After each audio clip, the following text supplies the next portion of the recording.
Okay, let's just share the screen again.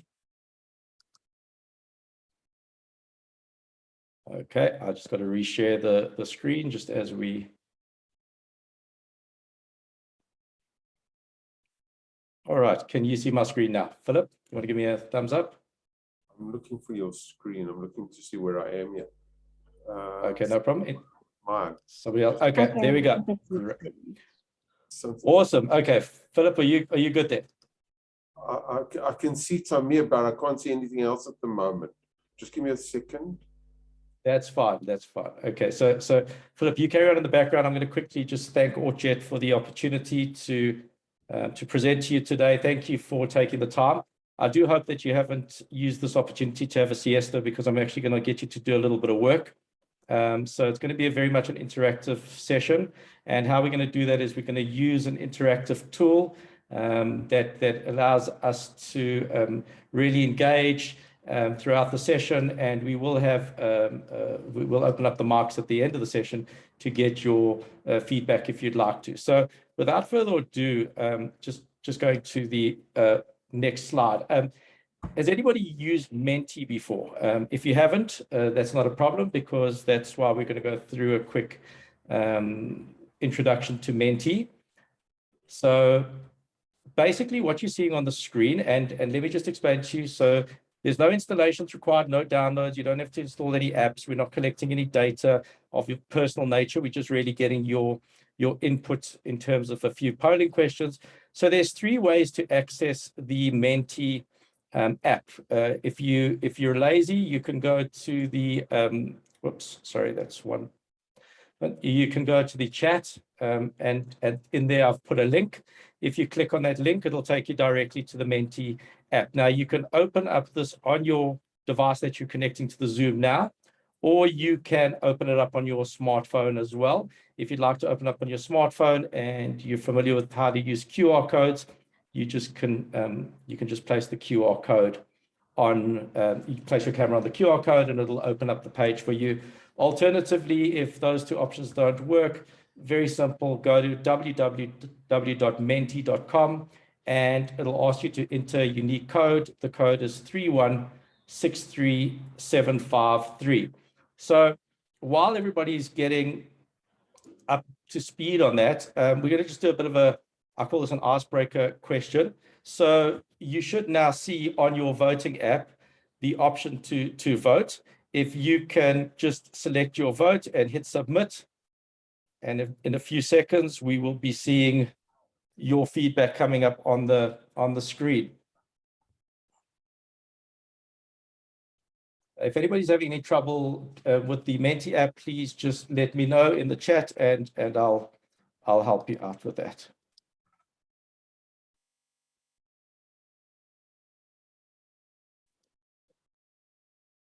Okay. So has everybody managed to connect to the app? And if and I can then start sharing some of your feedback. Okay, I mean. Okay, fantastic. Thank you. I've just got to start showing the votes and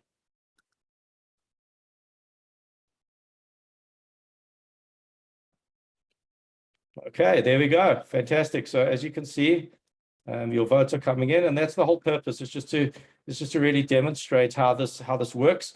So we get interactive feedback from you, and it keeps the conversation going. It also helps me to get your feedback on certain of the questions that I'm going to ask. As I say, this is a very interesting topic, and something that there's probably more questions than answers, which is quite a good thing. So now that everybody seems to be up and running and everybody's onto the Mentee meter, once again, if you have any hassles, just let me know.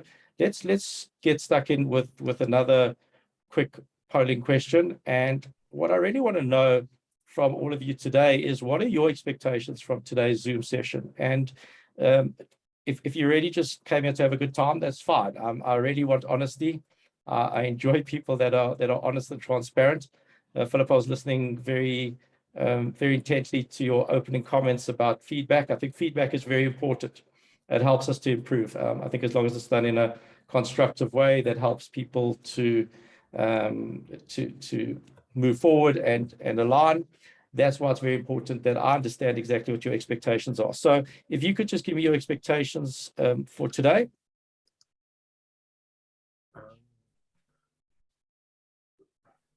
Yeah, this thing.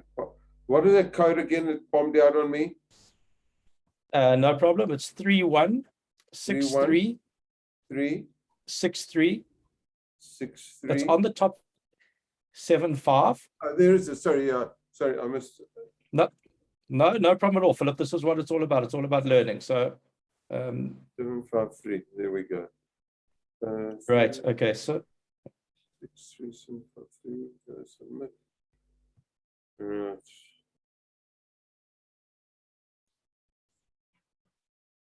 okay, great stuff. I think Philip, I just saw your vote come in. Not that I know what you voted, but I just saw the number go up. So thank you very much, everyone, for giving that feedback.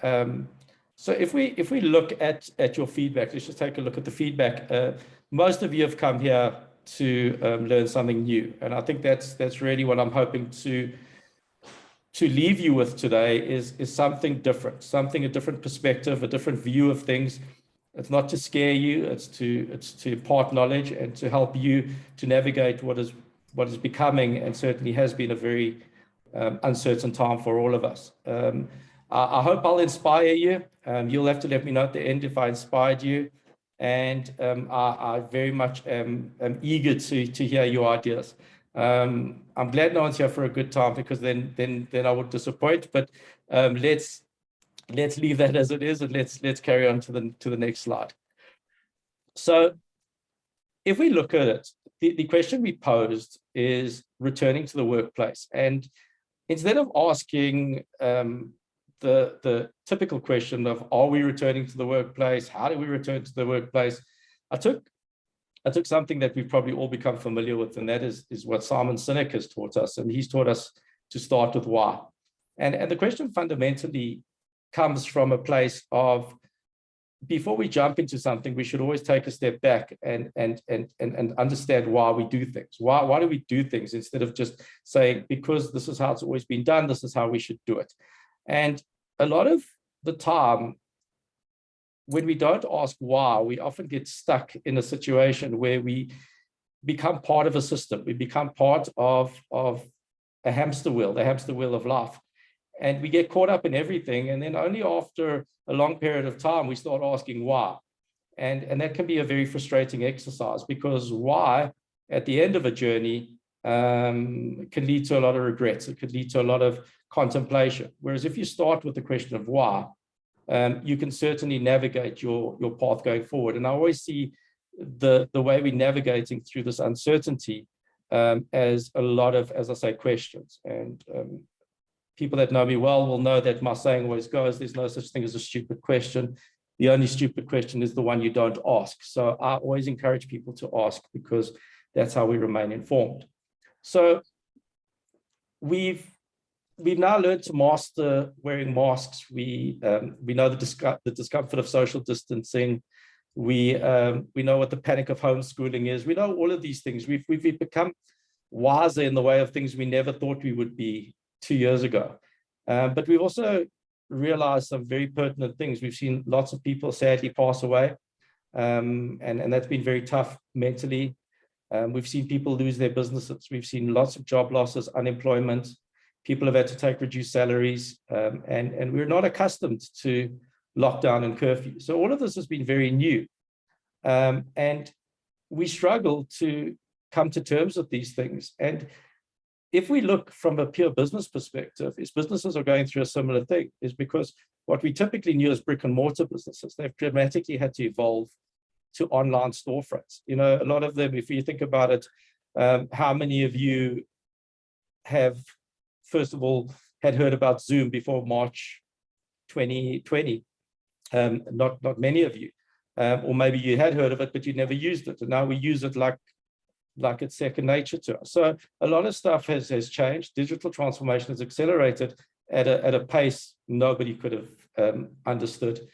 So we're really going through very difficult times, but yet we still miss our places of work. We may have enjoyed the novelty, if I could call it, of remote working. We might have loved this flexibility, but we really have this longing to go to work. So in the context of why, I'm going to pose another question in the context of why by asking you a particular point. I'm going to ask you, please, to tell me, what do you miss about your place of work?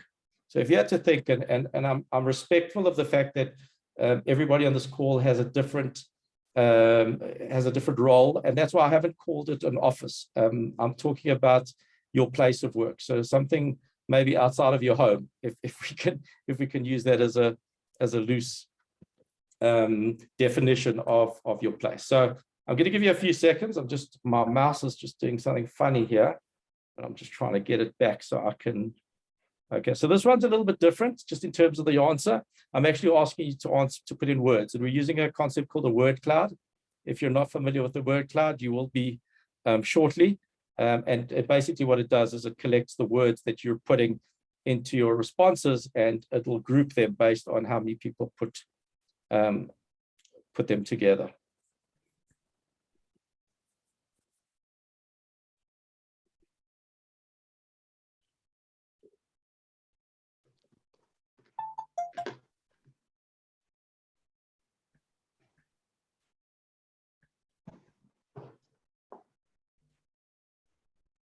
Okay, great. So yeah, keep those words coming in. But I think if you look very, very carefully, well, not carefully, but if you look, the ones that are sticking out predominantly are interaction and collaboration, and that's not surprising. So a lot of these things, and I promise you now, I'm not feeding the word cloud to make the words to make them bolder. This is your feedback coming through. So really, this is not unexpected in terms of that, and it's really about what we call the human connection, and the human connection is something that we long for, because we're human beings. We love to interact, we love to socialize, we love to be with people. So certainly it is something that many people are longing for. And when I ask many people what are they looking forward to, the most common answer is they're looking forward to seeing their colleagues, to seeing their friends, to catching up.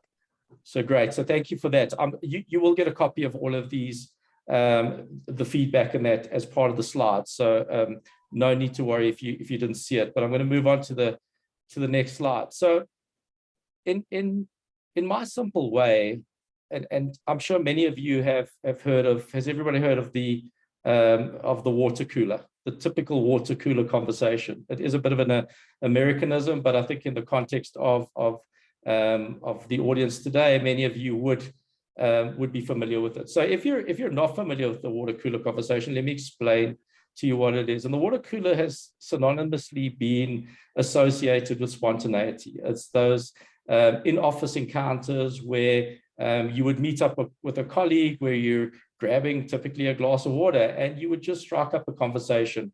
It's really the personal connections that people network with. We mentioned in the expectations, some people said they wanted to network. This is a form of networking. But as you can see from the picture here, all good intentions and I've been involved in this in many situations of trying to make what we call virtual water coolers have fallen short of the mark. You know, there's just something that you cannot do on a Zoom. There's just something you cannot do in a virtual environment, and it really requires people to be together. You know, we spoke about earlier, Orchard had their golf day yesterday, and I'm sure people love just being together. As much as the weather was good and the golf was good, I have no doubt that people just really enjoyed catching up and seeing people. So I think the regular rituals like recurring team meetings, our typical like interactions, what we do in the office, have been more because we want to connect rather than we want to just actually do work.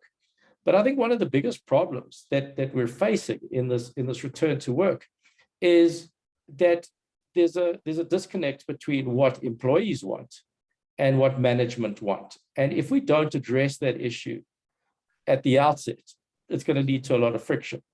I'm not covering it in extent today, but many of you may have heard of a concept called the Great Resignation. And you can read about it. You just Google the Great Resignation.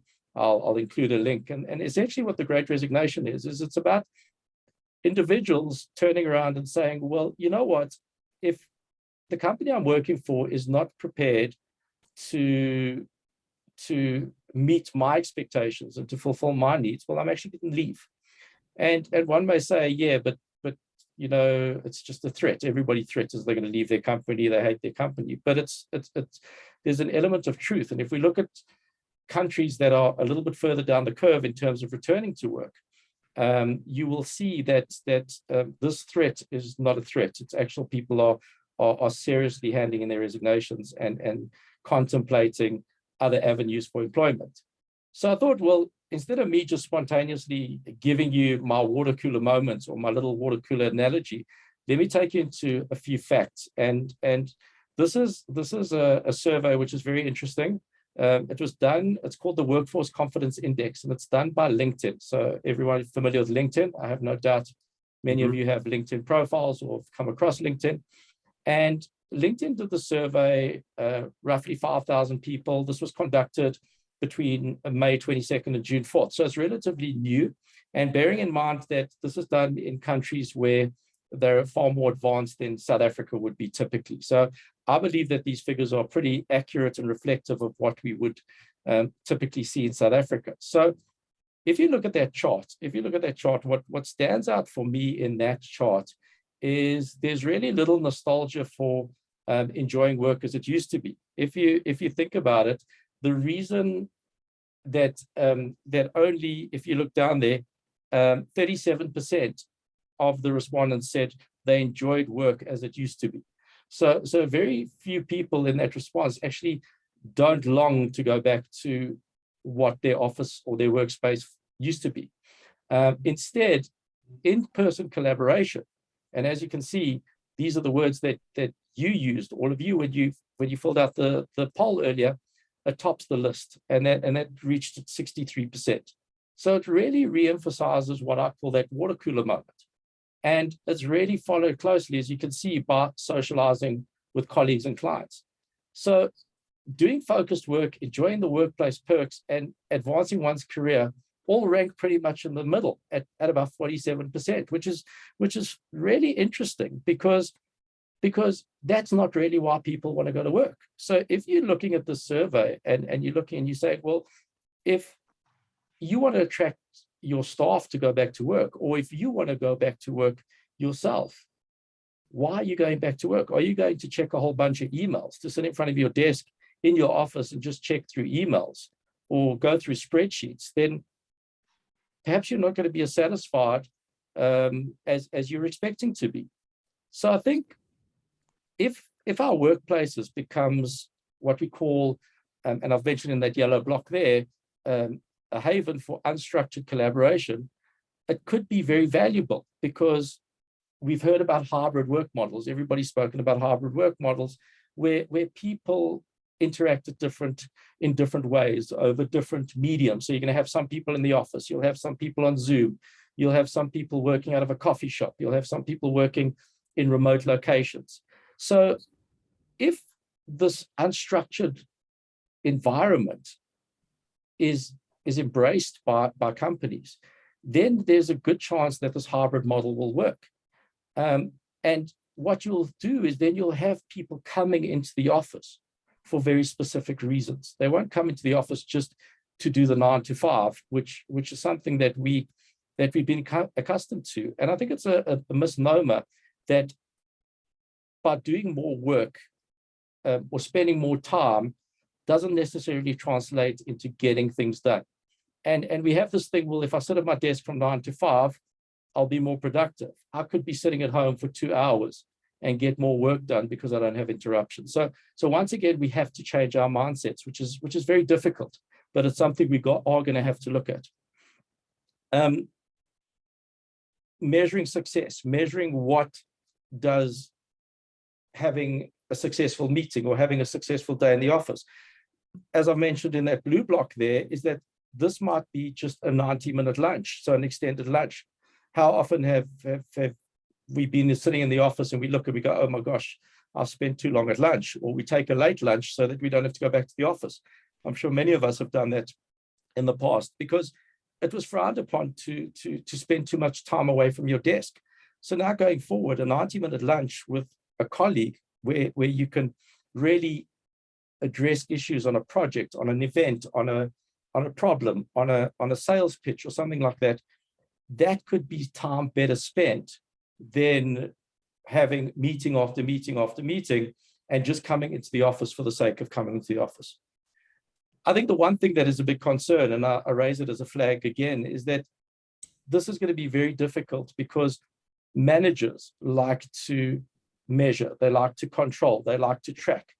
And if they're still focused on this clock-based measurement, there's going to be friction. And for me, if there's friction, there will be animosity. And if there's animosity, it'll lead to lack of productivity, lack of engagement, and all of those things at the top, which have come out in the survey, will all effectively not be met. So in that context, I want to jump to another quick polling question, because amongst all these good things that I speak about, we all have fears, and we're allowed to have fears. So I want to say to everyone here, you've got permission to be fearful of going to work. There's nothing wrong with having anxiety. And I will share a beautiful, unfortunately, it's not in English, but there's a beautiful little parody video on YouTube where it shows, it's called Adults Returning to the Workplace. And I kind of chuckled at it because it talks to a lot of us where sometimes we have to help our kids get back to school. And in this video, the kids actually help their parents go back to the office. So please can I ask you just to spend a couple of minutes just telling me what is your biggest fear of returning to your place of work? And it can be anything.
Yeah, thanks for the I'm going to give you time because these do take a little bit of time to think about. So can I just ask the person that wrote not being able to work a full day without, was that intended to be left as a blank, or was there a word missing at the end? Feel free to type it again, or you can just unmute yourself and tell us what the last word was. It's up to you.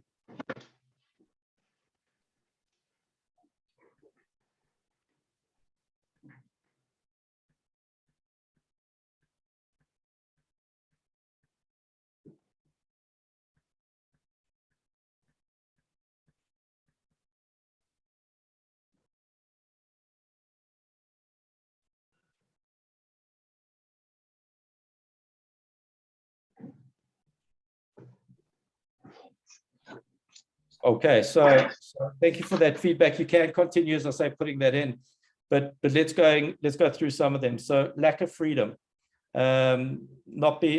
separation anxiety, no time to do other things. So that's interesting. Lack of freedom, no time to do other things. I wonder if there's something related there. Missing the flexibility of working from home, missing home luxuries. Interesting. No time to do other things. Unfinished business. Thank you. Not being able to work a full day without, okay, I wonder if that's connected. Not getting enough time to spend with my baby. Interesting. Very interesting. Not being able to work a full day without taking a break to do things around the house or deal with family emergencies at home. So as you can see, these are real tangible feelings. And I think one that we tend to kind of overlook, but it is something that is really interesting, is for me is one that was mentioned: separation anxiety. And I think there's interesting thing. How many of you, and you can just type this in the chat if you want, how many of you during COVID have acquired what we call a Covert Pet? Does everyone know what a Covert Pet is?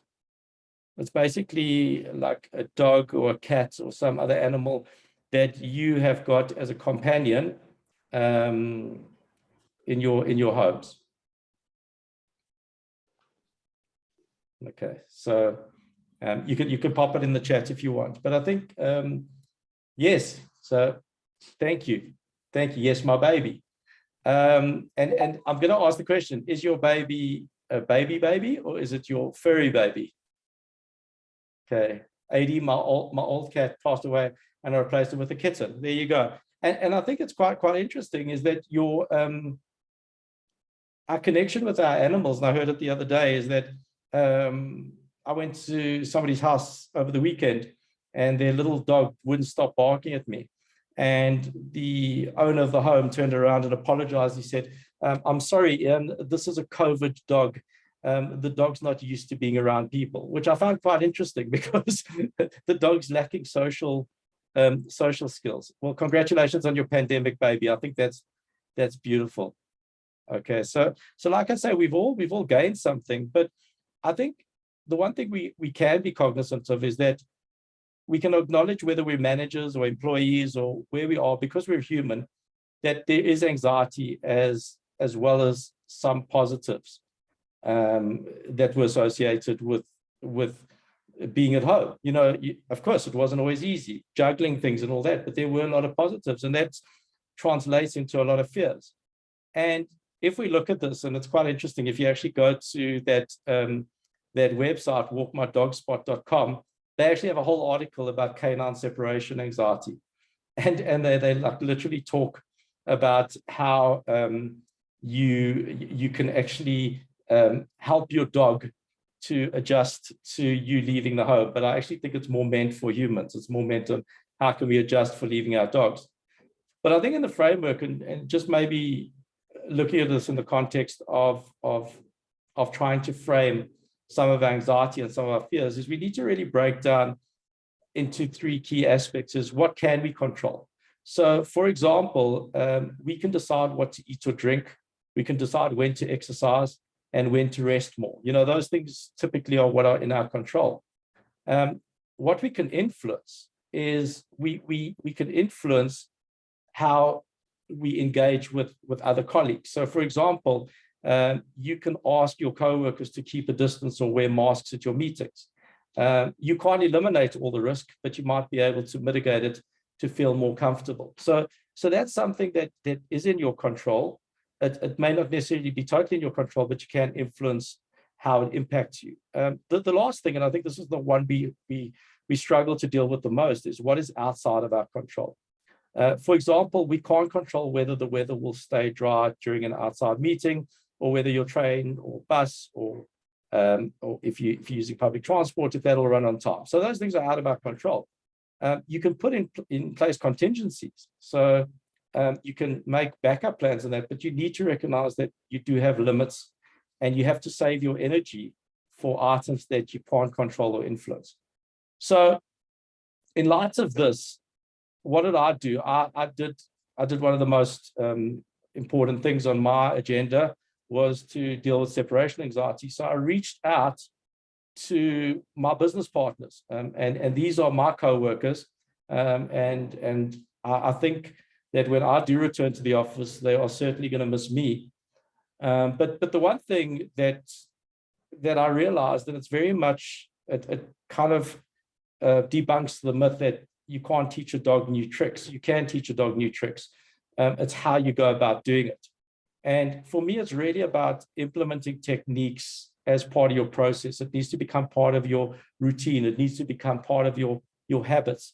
you need to start putting techniques in to ensure that you have a smooth transition when you actually do return to the office. So don't like go in and just have a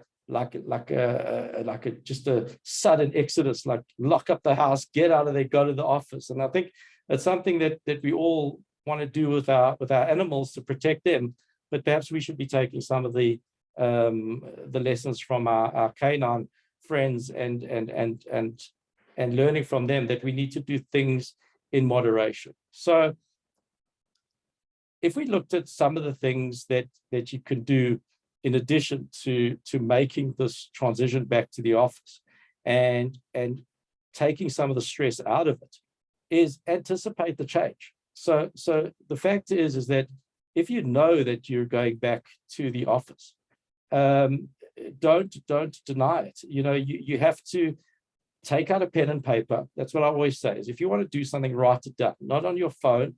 Take out a pen and paper and list what you're feeling about returning to the office. So write down all of those things, like we did on that response a few slides ago, and think about all the ways that your current work environment will look different when you are face to face again. So think about it, reimagine your office, and once you write that down, you will start to. It sounds basic, this sounds really basic, but anticipating the change can save you a lot of time and stress when you actually go in. And think about the office distractions that might come back into your life. Conversations with coworkers in a meeting room. We've been so good at being able to leave a meeting and go into the next task. Actually having a conversation with a person might make you late for another meeting. We saw it come up in one of the points, is that not getting all your work done because you're caught up in conversations. One of the other things that I always say is, like, kind of plan your day. I'm a very big proponent in terms of planning, and I call it map your first day back, and think about how you physically get to work. Some of us may have forgotten where our offices are. Our offices might have changed. You may forget where your desk was. Your desk may not be in the same place. And these are things that if you plan them and you anticipate them, so you link the anticipation to mapping out your first day, you'll feel a lot less anxious about actually going into that environment. Advocate for what you need. Remember what I was speaking about in terms of influence. Everyone's needs when they return to work will be different, and that's all right. I believe that we're all entitled to have our own feelings and our own fears, and that's why when we put our fears on, everybody's fears are real. And that's why I always say context counts. It's very important to understand the context of your environment. Don't always look at things from your perspective. You need to understand other people's perspectives. And that leads very much into the fourth one, which is respect other people's needs. We shouldn't feel a certain way or compare our emotional response to someone else's. Everyone is different, and we need to accept that. We've noticed that during COVID's affected all of us in different ways, and we need to be very cognizant, and that's where emotional intelligence and understanding, being self-aware, is such a critical component of going back to the work. And I'm going to touch on that in terms of skills in a sec.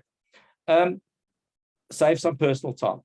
I think the most important thing is we don't give ourselves enough me time. We call it me time, self-care, whatever you want to call it, give it a name.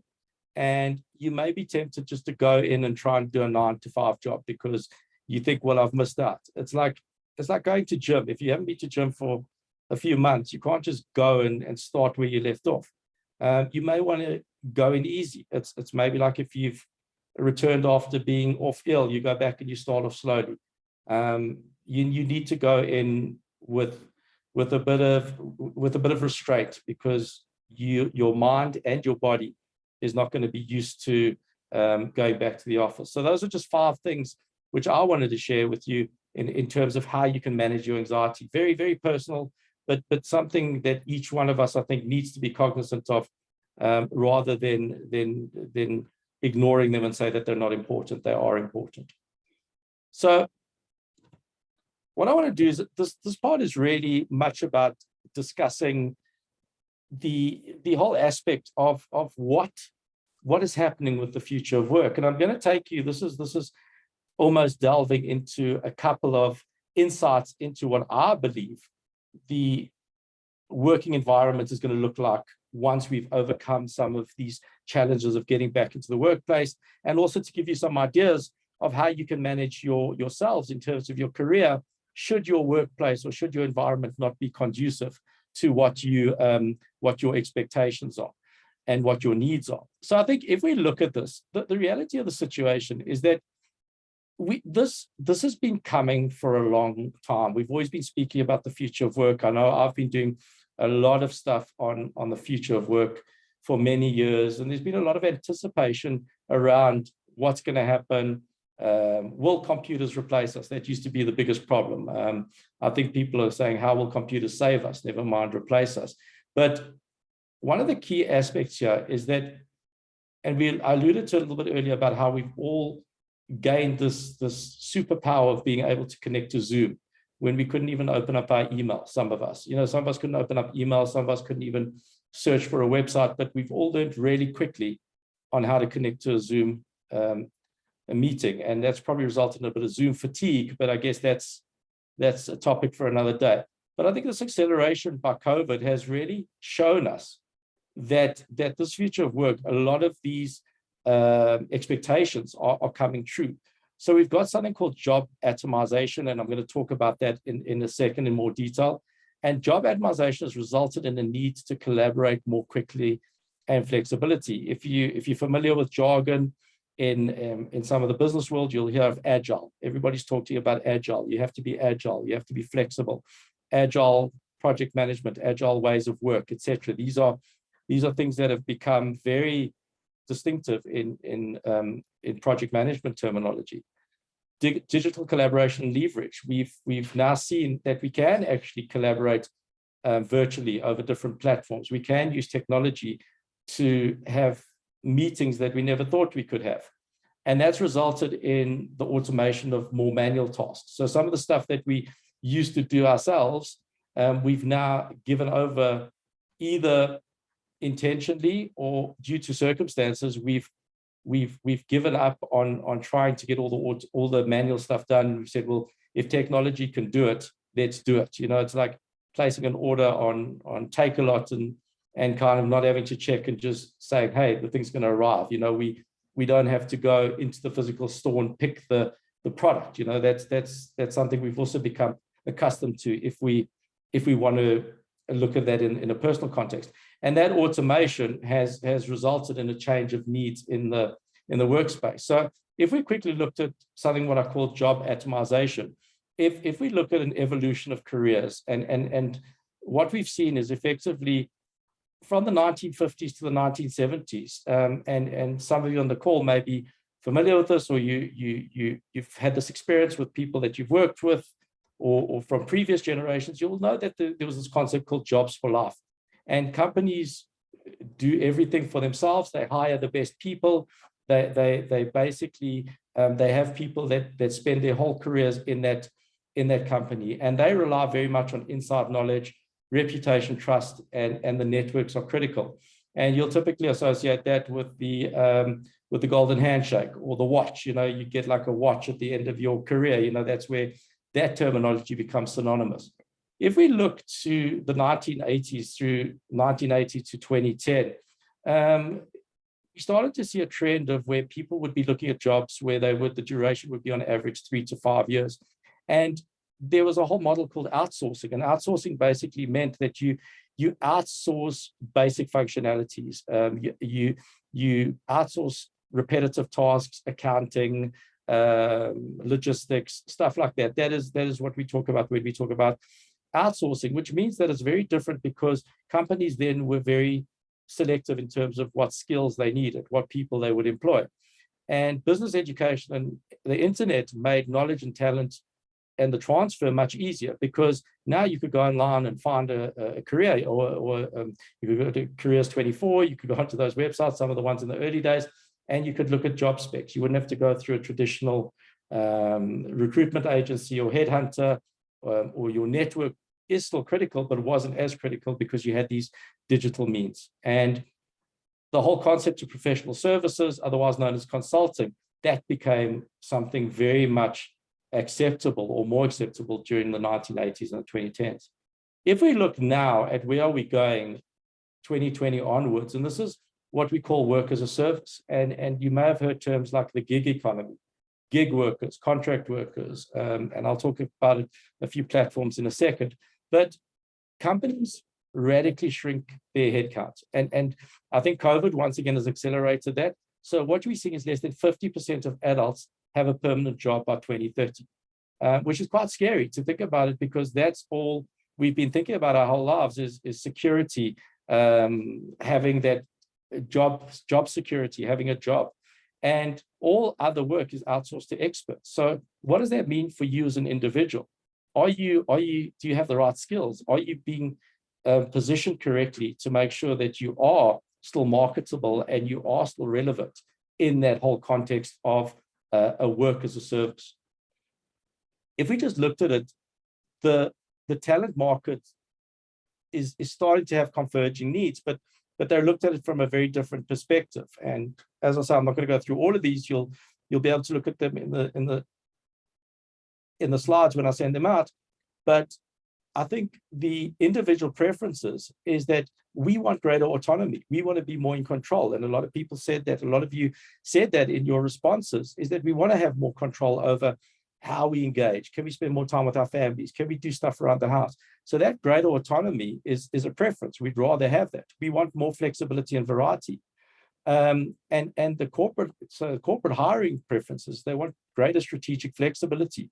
They want to be able to hire faster, and they want to have a more efficient hiring process, and they want to have a lower fixed cost base. So if they don't have to employ full-time employees and they can get contract workers, it certainly makes a lot more sense to them. The other thing is, from an individual perspective, it gives us more opportunities as individuals to earn more.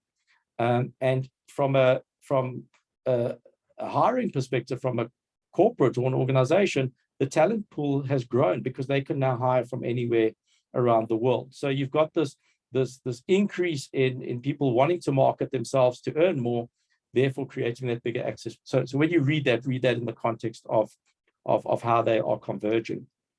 Very much, if we look at organizations will execute work very differently. So if you look on this axis, it's very much about short-term requirements versus long-term requirements, and whether they will need low-skilled or high-skilled workers. So for a short-term requirement, they would need somebody, like if you need stuff for data capturing or catching up on that, they'll look at giving a guy contract work, saying, I need you to do 2 months of contract work just to get us up to date. We're happy to pay you this for the 2 months, take it or leave it, but after 2 months, the contract ends. But their long-term objectives is that they will want to automate. They're not going to keep a gig worker on to push paper, as an example, for an extended period of time. If they're looking at for highly skilled, they'll look in the short term. If they've got to address a project, they'll take on a portfolio professional.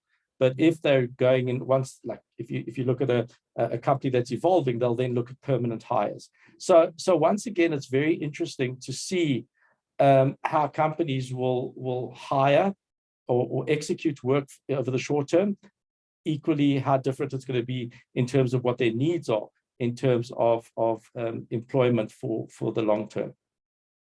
So this brings me on to something, and I alluded to it, and it was really something that as an audience today, where I know a lot of us are looking for different areas, and the need to look outside of the box to experience things differently. We're all looking for different types of opportunities, and that's why I wanted to really focus this last part of the session. And I'm sorry, I am going to overrun maybe a few minutes, but I'd love to have a bit of discussion. So some of these slides I'm going to run through quite quickly, but I'd rather get to like, as we say, the nitty gritty of it. But there's a concept that's becoming more and more relevant, and something that I would like all of you to really become more aware of, is this concept of what we call portfolio professionals. And they are really what we call at the center of this revolution, of this change. And basically what it means is, from the portfolio perspective, is they have multiple sources of income. And where the professional aspect comes in, so the concept of portfolio professionals is a professional has specialist skills and high earnings, because if you're specialized, you can effectively promote, market yourself, and earn more. So if you look at how this is already being adopted, so a company like Samsung is already looking at 30% of the they're looking at Upwork. So Upwork is one of these. It's like Fiverr, or I think in South Africa we've got one called Nomad. There's a couple of companies here where you can go look for contract workers and that. And Samsung, as an example, are using Upwork as a source of recruiting staff, and they've been doing that since 2017. And if you look at it, you can see that they're definitely seeing the benefits of it. I saw recently a local company that many of you will be familiar with is Investec. Investec have also acknowledged that a lot of their workforce over time will be gig workers, because they understand the needs of the market are changing.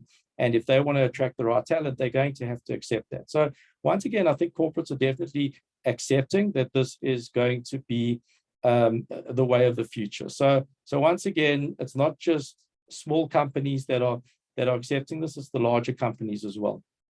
If we look at digital collaboration and leverage, the ability to work with people across different time zones and across different sectors and all that, really makes an opportunity for all these startups. And if you look at this, it's quite scary that startups are looking to fill every future of work vertical that's available. So if you look at stuff like, sorry, and I know the slide might be a bit small, but I'll read a few of them, is like, if we look just in the space of, I'm looking at something that is relevant here. Where is it?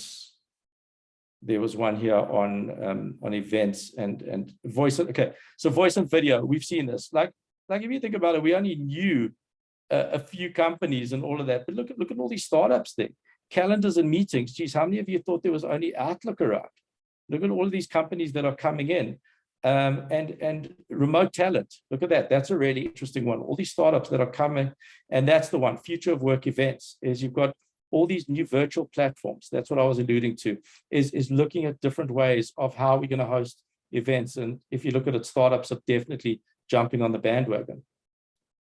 Something quite interesting is that software as a service tool, SaaS, as you might have heard, software as a service tool, replaces personal assistants. So we now have the ability to have our own automated personal assistants. Everyone thought, oh, this is going to be quite cool. I can just tell my Siri or my Alexa or my Google to book meetings and that. This is becoming a reality. So you've got many of you might have received an email or a link from somebody with a Calendly link. Select the time you want to meet with me. Click on it, it all goes in. The person doesn't even know until they look in their calendar that you've set up a meeting with them.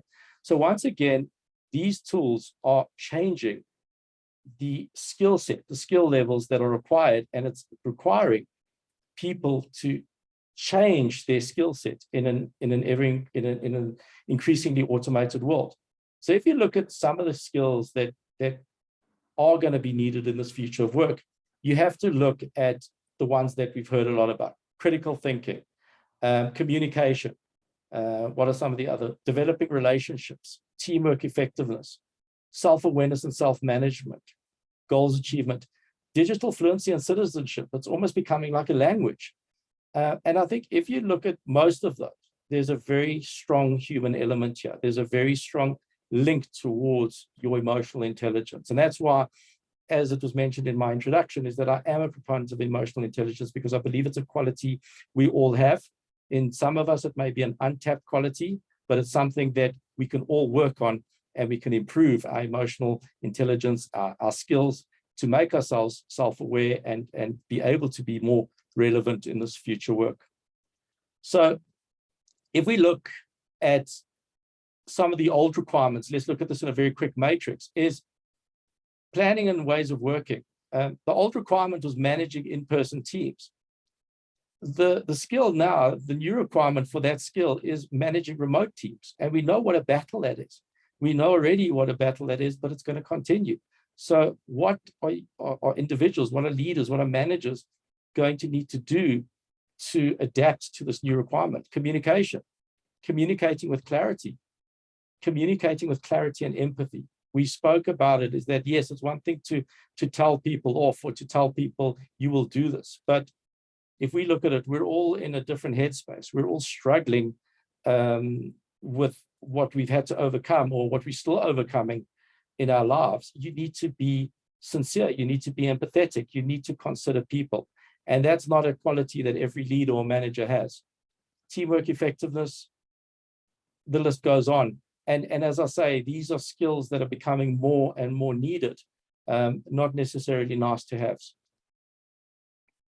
So if we look at what are some of the future trends, and this might be a little bit pie in the sky, and it might be a little bit less relevant to South Africa, but it's something, a trend we're seeing in Europe, is that there's this concept called 15-minute cities. And what that means is it'll put everything within reach. And what that means is it allows many people, like we heard in the one polling question, to be able to do their work, but still go to Woolies, still fetch the kids, go to extramurals, do all of that stuff, and not being too far from their office. And the one thing that's critical is context is critical. Context is critical, not necessarily just for people that are skilled workers that are working on computers. What about people that do a 3 to 4 hour commute to work every day? Is that really beneficial? And I think it's not something that's easily answerable, but you can't just look at this in terms of digital. You actually have to look at it in terms of context. So maybe the roles of people will be better served by supporting an infrastructure or a smaller infrastructure in a 15-minute city, which is closer to where they live, than having to schlep all the way to a head office that'll take them 3 or 4 hours. So very much a contextual discussion around location. I think from a business and travel commuting perspective, we're definitely going to look at more virtual meetings and less travel. Doesn't mean we won't travel, but we'll definitely be capitalizing on what we've gained. And I think the most important thing is health and safety. Health and safety will continue to be a far greater priority. People will think very much conscientiously about doing things before just leaping out and saying, oh, I'm just going to do this. They're going to be very cognizant about their health. So as we get closer to the end of this, one of the slides I wanted to share with you is how you market yourself. And you need to define your value. So you need to systematically increase your earnings. Now, you can't just be in the context, if we look at this, you can't just be a lawyer. You can't just be a marketing manager. You can't just be a copywriter, because it's very difficult in this new world of specialized skills to differentiate yourself if you're using just a generic term. You need to be a drone lawyer. Like, you need to be a specialist, you know, and if somebody says that you're a drone lawyer, that means you know what you're talking about. And it might sound far-fetched, but that's what people are looking for. It's really about packaging yourself in the most effective way. You can't be a marketing manager. You need to be a focus group specialist, because you're telling people that you specialize in something. And as I say, a copywriter, anybody can be a copywriter. Even technology can be your copywriter. You need to be something that stands out to people. So that's the one way, is rebranding yourself. We mentioned LinkedIn a bit earlier. I think there's a million, I know there's a lot of courses, and Orjet has some fantastic people that help to lift your brand. This is your time to shine. You really need to look at your LinkedIn profile, your network. Who is on your network? LinkedIn shouldn't be like your Facebook. It should be your business network. Are you engaging with the right people? Are they going to help your cause? And then how do you go about doing this? I think there's a myriad of ways. There are so many platforms now available. The one I'm involved in, and my thanks to the team at the Portfolio Collective, who have given me a lot of this information for this presentation. But get onto networking platforms, make yourself visible. You know, there's so many places where you can engage, you can learn about other people, other organizations, and once again, you can promote yourself. So very much in terms of just wrapping up, and then if time permits, and if anybody can stay on for a few more minutes, we can have a chat. I just want to wrap up with a few things, and saying that this portfolio professional, or becoming a portfolio professional, is something that is definitely gaining a lot of excitement. It's gaining a lot of popularity. It's definitely serving its purpose. But I think the one thing that you need to be cognizant of is don't put all your eggs into one basket. If you don't have to take a leap of faith, don't take a leap of faith. What you need to do is you probably need to have a nice mix, or aim for a mix. Is you need to aim for a sweet spot where you've got a combination of having maybe some consistent income or a full-time income, and then you can have some consulting work, gig work, whatever you want to call it. But please be cognizant, and these are just kind of my final parting messages in terms of this, is that make sure that you're allowed to have a side hustle. And what I mean by a side hustle, I use the term, but it's having an alternate point of work. I think that many organizations 2 years ago, you may have had a harder time. You may have had a bigger challenge, saying to your company, listen, I need to do a bit of work on the side, do you mind? And then you'd have all the things about, is it a conflict of interest? Or are you going to be dedicated to your work? But I think people need to earn additional income. People need to manage. So I think on some fronts, and I'm not saying on all fronts, the companies wouldn't be as tough allowing you to have a side business, or as we call a side hustle. But please make sure you do it. Rather be transparent about it, rather than getting yourselves into trouble. I think the one thing that's important is, if you're going to follow this portfolio professional route, get organized and keep things separate. It can often get you into a bit of trouble if you get confused between projects or initiatives and all of that. It's very easy when you're working one job, everything's contained in one thing. But if you're doing multiple jobs, you need to be organized, and you need to keep things separate, not only from a confidentiality perspective, but from a productivity perspective. Make time for things that help you to decompress. For me, I think it's becoming very, very difficult to manage our work-life balance, and we need to make sure that we don't reach burnout. And I think burnout is a reality. So make sure that part of this mix here, you have that self-care time, and optimize your schedule. Make sure that you make every day meaningful. Don't sit around in irrelevant meetings. Don't sit around in an office checking emails when you could be meeting a client. Make sure that you're doing meaningful work, not just for your company, but for yourself, and make sure that you feel inspired at the end of the day. You feel satisfied that you've done something differently. So really, in conclusion, and I'm sorry I did rush through that last part, just simply because it's something I'd be very happy, and I'm very willing to chat to Tracy and the team at Orjet. If people want to have a more in-depth session about the portfolio professional and what it requires, and some more in-depth stuff, I'm happy to do a deep dive on it. But what I would like, just before we open up, if there's any questions or any interaction, is just to ask you once again to go to your mentees, and if you've lost the link, it's up at the top there, is just to really give your reflection and your feedback on how do you feel. With a little bit of context, in an hour, I can't give you everything, but I've certainly tried to give you as much. And just answer those 5 statements as honestly as you can. And while we're doing that, and I'm going to ask Tamima, can we open it up to people to chat quickly if anybody wants to? I just want to stop there. Yeah, sure. If anyone has any questions or would like to say something, they can unmute themselves. Thank you very much. Thanks. So if anybody wants to, please.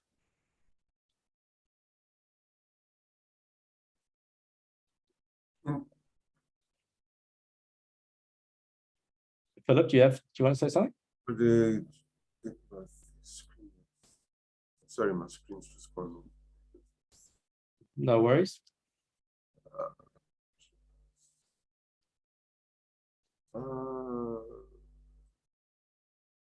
Anybody else got questions? Philip, did you have something you wanted to say, or you just? I wanted to ask you a question, but I wanted to be able to see. Right. Ian, you were talking just now about towards the end about apps and the many apps that Yes. there are available to help you grow and do various things. There's a, through LinkedIn have become associated with a guy in Canada, and he's talking about us using for another think tank that he's building an app called Slack. Have you heard of it? I have heard of Slack. Is it a good app to work on? So I Philip, think Slack is a booking system. Is Slack not a booking system for the media industry? No, it might be, Helene, but I think the Slack that Philip is referring to is a communication application. It was originally designed, it was originally designed for the gaming industry to get all the gamers to collaborate, and it actually evolved quite interestingly into the project management space, and it allowed various teams to set up, they call them Slack channels. So you have different channels, and that's where like you would bounce across like onto different topics, and you would then join a channel. So like if there was, for example, an HR channel, you would join the HR channel. If there, and is that correct, Philip? Is that your understanding? So he's got one called a think tank or something to that effect.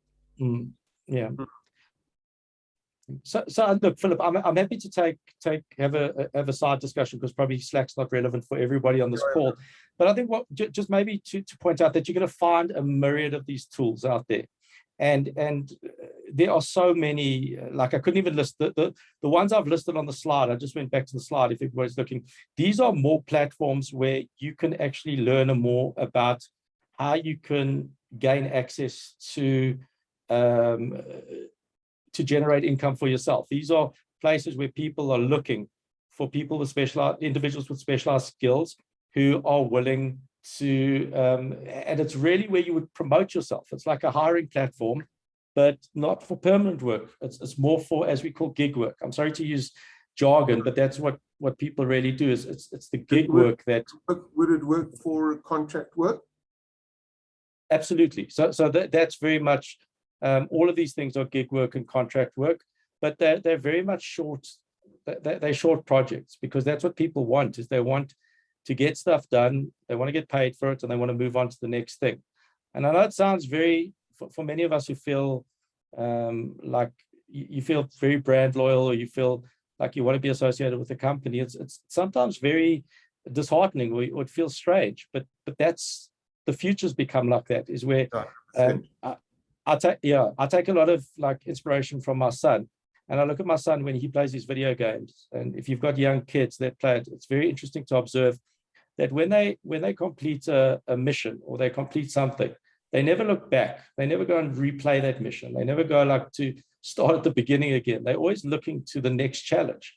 So for them, it's about moving forward. It's not about like, oh, let me try that again. Let me see if I can do better. It's about the earning potential, and how they're incentivized. They're incentivized by earning virtual points, and that's a topic in terms of remuneration for another chat. This is what I'm trying to find out, because I mean I know about a lot of these apps and all of that, and I'm just trying to put in context in how I'm going to move around my own. So Philip, if you would like, you're more than welcome to reach out to me, and I can sit down and chat to you. And once again, if there's interest from the wider group as well, we can have a session. It doesn't have to be a formal session. We can spend just time just going through the various apps, and people can give their input, because I think we can all learn from each other. So Philip, I'm going to just let other people, if anybody's got any other questions, but I'm going to leave that with the OrtJet team to decide if that's something you would like to pursue. Any other questions? Thank you. Yes, Ian. Thanks very much, Ian. My name is Neville Golden.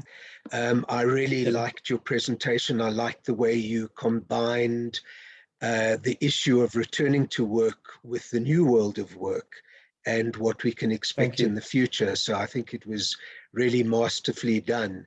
I wanted to ask you about EQ. emotional intelligence. You know, you mentioned it a couple of times in your slides, how important things like empathy are.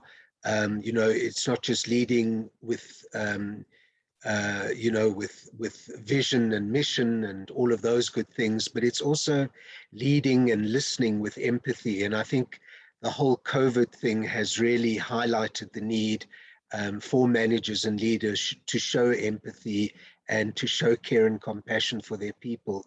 So I was just wondering if you, I know that there's probably a whole talk on EQ on its own, but if you just had to highlight 3 elements of EQ that you thought were really important, what would you say, you know, to emerging leaders or established leaders are the important things to watch out for in terms of developing EQ?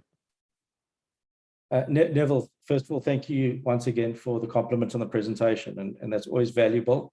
And just while I'm answering Neville's question, I have put up another slide, just also in the context of what Neville said. If there are any other topics that I did highlight today but didn't go into detail and you'd like to hear more, please pop them in that. I will share it with the OrgJet team, and if there's an interest, I'll be very happy to host more of those sessions. But Neville, back to your question, I think it's a very important one.